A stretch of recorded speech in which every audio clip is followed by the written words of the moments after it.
brevemente eu vou falar sobre a repercussão geral das questões constitucionais no novo Código de Processo Civil. Como é de conhecimento, a repercussão geral das questões constitucionais é um requisito de admissibilidade do recurso extraordinário que foi instituída no sistema jurídico brasileiro em 2004 pela Emenda Constitucional número 45, que inseriu, então, o parágrafo 3º ao artigo 102 da Constituição Federal. Tendo em vista que o Supremo Tribunal Federal ele não é um tribunal meramente de controle da legalidade, de acerto ou não da justiça proferida pelos tribunais inferiores, fez-se necessária a instituição de um filtro recursal para diminuir o número de recursos encaminhados a essa Suprema Corte, bem como garantir que apenas questões relevantes e transcendentes fossem, então, julgadas por esse órgão supremo. Não é apenas o Supremo Tribunal Federal que faz a prerrogativa de usar um filtro recursal. Isso é uma tendência mundial e são diversos os sistemas jurídicos ao redor do mundo que utilizam filtros recursais para barrar o número de recursos das suas cortes supremas e impedir, então, que elas se transformem num terceiro grau de jurisdição. A título de exemplificação, a gente pode citar o sistema jurídico alemão, que faz o uso de um filtro recursal, o sistema jurídico argentino, o espanhol, o norte-americano, esse em especial que possui um instituto secular e que serviu de forte influência para, então, a instituição da repercussão geral no sistema jurídico brasileiro. Bom, então, a partir da instituição desse novo requisito de admissibilidade, além do recorrente ter que comprovar todos os demais requisitos para a admissibilidade do seu recurso extraordinário, ele somente será conhecido se o STF, em decisão irrecorrível, considerar que aquela questão constitucional versada na via extraordinária, ela é qualificada. O que é isso? Que ela possui relevância, seja no aspecto social, jurídico, político, econômico, bem como ultrapasse os interesses individuais das partes litigantes. A negativa de conhecimento desse recurso extraordinário por ausência do requisito da repercussão geral, ela somente poderá ocorrer mediante a votação de 2/3 dos membros do STF, isto é necessário que 2/3 dos ministros do STF, é um quórum qualificado, se manifeste no sentido que aquela questão ela não possui relevância nem ultrapassa os interesses individuais das partes litigantes. Bom, quero fazer apenas um pequeno parênteses em relação à questão da irrecorribilidade dessa decisão que averigua o requisito da repercussão geral. Ela admite apenas uma exceção, que seria a exceção de oposição de embargos de declaração. Isso porque a gente não admite que no nosso sistema jurídico sobrevivam decisões contraditórias, omissas, obscuras. E ainda mais nesse tocante na averiguação do requisito da repercussão geral, porque é interesse de todos os jurisdicionados entender o porquê o STF considera ou não uma questão relevante e transcendente. Vejam que esses conceitos, repercussão geral, relevância, transcendências, são conceitos jurídicos indeterminados, são conceitos jurídicos vagos, e a fundamentação dessas decisões, elas exercem um fundamental papel para, então, que esses conceitos sejam preenchidos. O artigo 1022 é o artigo que disciplina os embargos de declaração no novo Código de Processo Civil. Ele adota esse princípio da ampla embargabilidade das decisões judiciais, que nada mais deriva da própria exigência constitucional do dever de fundamentação das decisões judiciais. Bom, vejam que não há nenhuma novidade, tudo isso que eu tenho falado por aqui. O que nos interessa nesse painel é realmente discutir o que o novo Código traz de alterações em relação à repercussão geral. Então, passamos a essas novidades. A repercussão geral, no CPC de 73, ela estava prevista no artigo 543-A, que havia sido inserido pela Lei 11.418, de 2006. Hoje, no novo CPC, a repercussão geral está disciplinada no artigo 1035. E, pontualmente, eu vou apontar as seguintes alterações. Primeiramente, o ônus de demonstração da repercussão geral, ele permanece sendo exigido e deve acontecer, então, no texto da própria impugnação. Ocorre que, no Código de 73, O artigo 543-A, parágrafo 2º, previa que a repercussão geral ela deveria ser demonstrada em preliminar de recurso.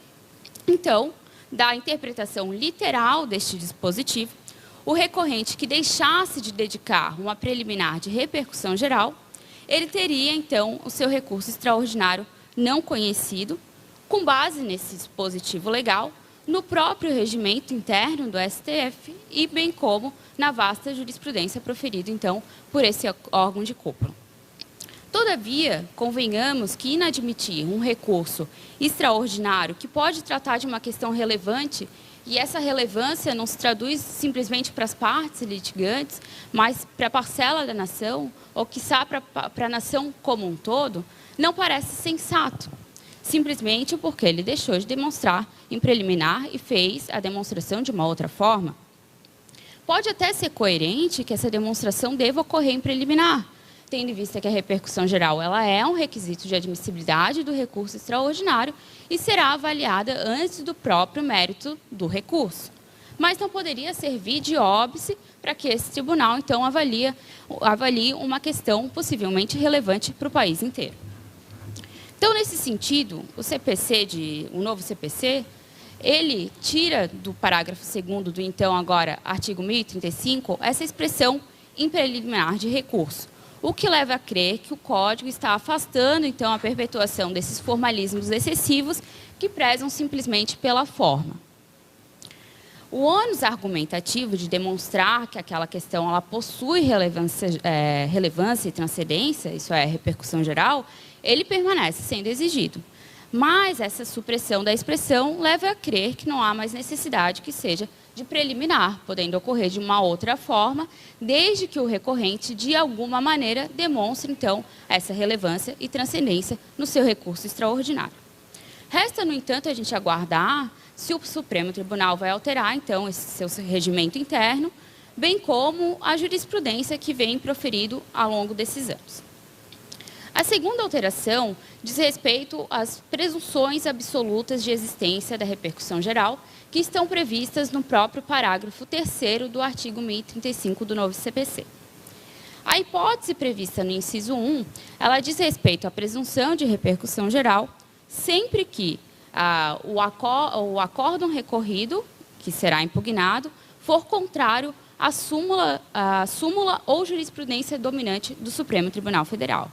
Bom, essa hipótese de presunção de existência de repercussão geral, ela se faz evidente, uma vez que aquele recorrente ele não somente teve a sua pretensão negada pelo Tribunal Inferior, como essa pretensão ela encontra respaldo na orientação do Supremo Tribunal Federal, razão pela qual esse recurso ele deve ser conhecido, encaminhado ao STF, para que então tenha, ao seu caso concreto, aplicado aquele entendimento jurisprudencial ou sumular. A presunção também seria válida no caso de que essa contrariedade do acórdão recorrido em relação à jurisprudência ou à súmula do Supremo Tribunal ocorrer em razão desse entendimento já estar ultrapassado, razão pela qual é através desse recurso extraordinário que o STF terá a possibilidade, então, de fazer uma revisão da tese anteriormente fixada. Bom, o inciso 3, por sua vez, ele prevê a presunção de existência de repercussão geral quando o recurso impugnar acórdão que julgar inconstitucional, tratado ou lei federal nos termos do artigo 97 da Constituição Federal. Essa hipótese, sim, ela não estava prevista expressamente no Código de 73, ela apenas era fruto de entendimento jurisprudencial e doutrinário. Mas nada mais lógico que o legislador ter admitido e colocado no texto expresso do Código essa hipótese, uma vez que, do contrário, a gente poderia estar admitindo, então, que um dispositivo fosse tratado como inconstitucional no âmbito de atuação daquele tribunal local, mas vigente no restante do território nacional. Essa situação ela não é adequada, ela não é saudável para o nosso sistema, então exige que o Supremo se manifeste nesse sentido, se manifeste sobre essa matéria. O inciso 2 do parágrafo 3º do artigo 1035, que eu deixei para falar por último, ele previa a possibilidade de presunção de existência de repercussão geral toda vez que o recurso impugnasse acórdão que julgasse um incidente de resolução de demandas repetitivas. Esse inciso, todavia, ele foi revogado pela Lei 13.256 deste ano, antes mesmo de o Código entrar em vigor. Mas, embora tenha ocorrido essa revogação desse inciso 2 do parágrafo 3º do artigo 1085, não foi igualmente revogado o artigo 987, parágrafo 1º, que prevê a seguinte hipótese: do julgamento do mérito do incidente, caberá recurso extraordinário ou especial, a depender do caso, e esse recurso ele terá efeito suspensivo, bem como uma eventual questão constitucional discutida nele terá a presunção de existência de repercussão geral. Então, havendo um recurso extraordinário contra acórdão que julga o mérito do incidente de resolução de demandas repetitivas, a repercussão geral ela estará presumida em razão desse parágrafo 1º do artigo 987. Essas são as 3 hipóteses previstas na própria legislação processual de existência, de presunção de existência de repercussão geral das questões constitucionais. Bom, passamos à terceira alteração que eu venho destacar, que seria em relação à suspensão de processos. Bom, o que a gente tinha no Código passado? No Código passado, a gente tinha a suspensão de recursos extraordinários que versassem sobre uma mesma questão de direito, tratada no recurso paradigma que teve, então, a repercussão geral reconhecida e seria posteriormente julgado. Agora, no CPC de 2015, uma vez reconhecida a repercussão geral, haverá a determinação de suspensão do processamento de todos os processos pendentes que tratem sobre aquela mesma questão. Isso é, sejam os recursos excepcionais, sejam os processos de primeiro ou segundo grau, todos eles deverão ser suspensos. Mas disso pode ocorrer um pequeno problema. O seguinte, foi reconhecida a repercussão geral em um recurso extraordinário, paradigma da controvérsia constitucional, os recursos fundados em idêntica questão, eles foram sobrestados, bem como os processos de primeiro e segundo grau suspensos. Ocorre que eu tenho um processo que foi suspenso em razão dessa normativa, mas aí eu vejo que ele não se identifica com a matéria tratada naquele recurso paradigma. E aí eu tenho um sobrestamento indevido. Aquele meu processo ele não deveria ter sido afetado por essa decisão de sobrestamento de suspensão. Nesse caso, eu vou poder fazer um requerimento de distinção, obedecendo às regras previstas no artigo 1087, do parágrafo 9º ao parágrafo 13. Esse requerimento de distinção, ele será dirigido a depender do grau que se encontra o meu processo. Portanto, se se trata de um processo que esteja em trâmite em primeiro grau, esse requerimento ele vai ser dirigido ao próprio juiz de primeiro grau. Mas, se o meu processo está em trâmite no tribunal local, no tribunal estadual, federal, esse meu requerimento de distinção ele será direcionado ao relator desse processo no tribunal. Mas é o caso de um recurso extraordinário ou especial sobrestados no tribunal recorrido. Nesse caso, eu dirigirei esse requerimento ao relator do acórdão recorrido. E, por fim, se se tratar de um recurso especial ou extraordinário que já esteja sobrestado no âmbito dos tribunais superiores, eu dirigirei esse requerimento ao relator desse recurso no Tribunal Superior. A parte contrária ela terá 5 dias para se manifestar, né, sobre esse requerimento e também, ao final da decisão que resolver esse requerimento de distinção, eu posso interpor um recurso, que também dependerá do grau que se encontra esse processo. Se for aquele que está em primeiro grau, que foi dirigido ao próprio juiz da causa, será o recurso de agravo de instrumento. Mas, se for o caso das outras hipóteses, por se tratar de decisão do relator, o recurso cabível será o de agravo interno. Um quarto ponto a ser destacado é também a possibilidade de fazer um requerimento, neste caso, ao presidente ou ao vice-presidente do tribunal recorrido para que ele exclua da decisão de sobrestamento um recurso e inadmita um recurso extraordinário que tenha sido interposto intempestivamente. O que acontecia anteriormente? Alguns recursos extraordinários protocolados intempestivamente, eles sobreviviam diante dessas decisões de sobrestamento. Mas vejam, esses recursos, eles sequer ultrapassariam o juízo de admissibilidade, sendo que aquela decisão final proferida pelo STF no recurso paradigma não teria efeito sobre eles. Isso por quê? O recurso interposto intempestivamente, ele não tem o efeito de obstar o trânsito em julgado da decisão, razão pela qual eles não devem ser conhecidos nem sequer sobrestados.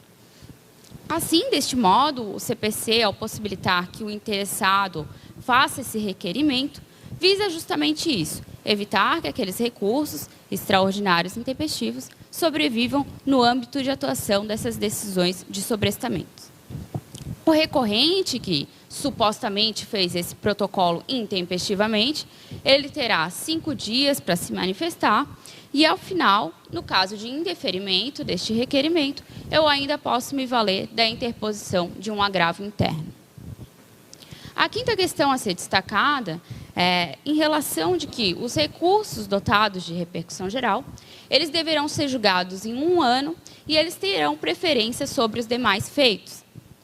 Então, aqui o parágrafo 9º do artigo 1035, ele estabelece um prazo de julgamento desses recursos extraordinários com repercussão geral, bem como estabelece uma ordem de preferência do julgamento desses recursos, salvo aqueles casos que envolvem réu preso ou os pedidos de habeas corpus. E para finalizar, o 6º e importante ponto que eu destaco, no tocante a essas alterações da repercussão geral das questões constitucionais no novo CPC, diz respeito à vinculação que o Código concede a essas decisões proferidas pelo Supremo Tribunal Federal em sede de repercussão geral. Essa questão de vinculação, de precedentes, ela será amplamente discutida nesse congresso, razão pela qual eu vou fazer apenas uma pequena ponderação. O artigo 1030 do novo CPC, ele menciona o seguinte, que o presidente ou vice-presidente do tribunal recorrido, ele deverá negar seguimento a recurso extraordinário que discuta questão constitucional, a qual o STF não tenha reconhecido a existência de repercussão geral. Até aqui tudo bem, não é nenhuma novidade, mas ele prossegue. Negar seguimento a recurso extraordinário interposto contra acórdão que esteja em conformidade com o entendimento do Supremo Tribunal Federal, exarado no regime de repercussão geral. Ele cria aqui, então, uma hipótese de não conhecimento do recurso extraordinário, toda vez que esse recurso impugnar um acórdão que ele esteja em conformidade com o entendimento do STF, proferido em regime de repercussão geral. Mais adiante, a legislação ainda estipula que o presidente ou vice-presidente do tribunal recorrido, ele deve encaminhar o processo ao órgão julgador para que ele exerça um juízo de retratação, toda vez que esse acórdão recorrido ele estiver divergente do entendimento do STF, proferido em regime de repercussão geral. Vejam, essas duas hipóteses, elas deixam bem claro a intenção do diploma processual em tornar obrigatória a observância dessas decisões. E vejam, não apenas aquelas decisões proferidas em sede de recursos repetitivos, mas de recursos extraordinários individuais. Isso pode se extrair dessa linha A do inciso 1 do artigo 1030. Vejam, portanto, que a legislação atenta de todas as formas impedir que novos recursos extraordinários que versem sobre uma questão que já foi discutida no STF em sede de repercussão geral voltem a tramitar nessa Suprema Corte.